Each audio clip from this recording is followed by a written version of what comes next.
incredibly hard worker. He was almost addicted to work. He got a kick out of meeting targets and exceeding them. He was a high achiever and proud of it. The only problem was that he was wearing himself into the ground. Not only that, but he was carrying on thin ice when it came to his relationship with his wife Diane. Diane was a pharmacist and worked retail hours. She relished her work and found great satisfaction in helping and advising people as much as she could. Of course, like any job, it came with its frustrations, but overall, she enjoyed her work and the sociable working hours. Diane treasured her weekends doing exciting new things with her friends, and when he was free from work commitments, Joel. The difference between Joel and Diane was that Joel lived to work and Diane worked to live. For Diane, it was imperative that she enjoyed her free time. She didn't want to think about work when she wasn't there. In her opinion, life was about exploring, pushing herself, and experiencing joy in the little things. Joel worked for a publishing company and felt under pressure to help the author he represented as much as he could. This meant long, tiring, arduous days on the telephone, at meetings, and smoozing at networking even across the city. Due to Joel's long, unsociable working hours, the amount of quality time he and Diane spent together was slowly diminishing. They were like ships passing in the night. Often, when they did steal a moment together, they would talk mundane things like the washing, grocery shopping, or bills. The romance was fading before their very eyes. Diane and Joel met through friends and hit it off instantly.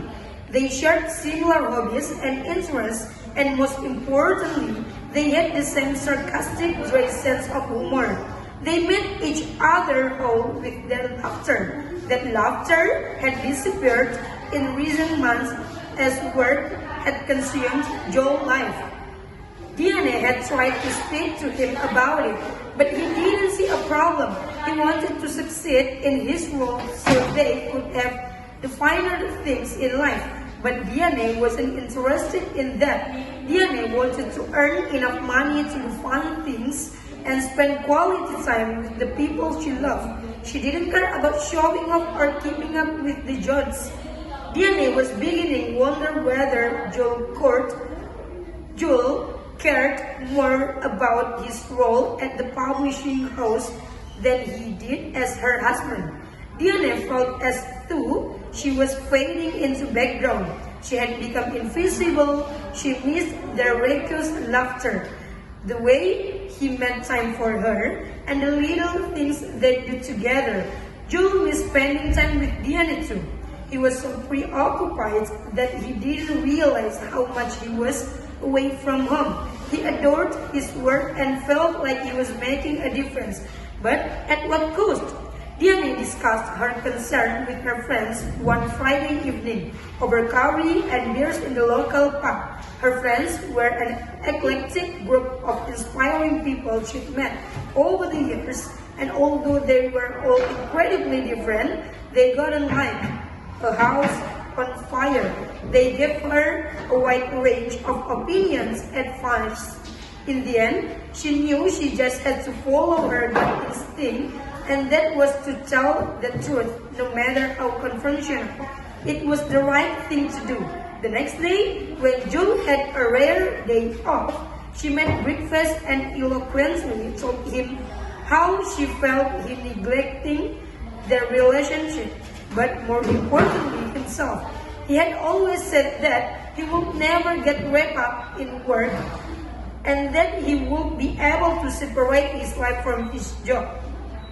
No matter how much he loved and drew value from it, the realization suddenly dawned on Joel that he had become all consumed by money. Yes, he did want to help his clients, but he had become greedy. He wanted more commission and a higher stages of work. He suddenly felt ashamed. He had jumped on the hamster wheel of working life and forgotten some of his core values. He took a step back and reevaluated what he had been doing. He didn't want to lose the one-of-a-kind relationship that he shared with Diana.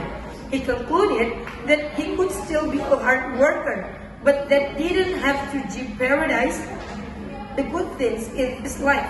He needed to remember that he was replaceable at work, but he would never replaceable to Diana and their family and her friends. He was an integral part of their lives, and they missed him. He took a step back and made time for himself, for Diana, and for his mental health. Work was one of his passions, but it didn't become his life.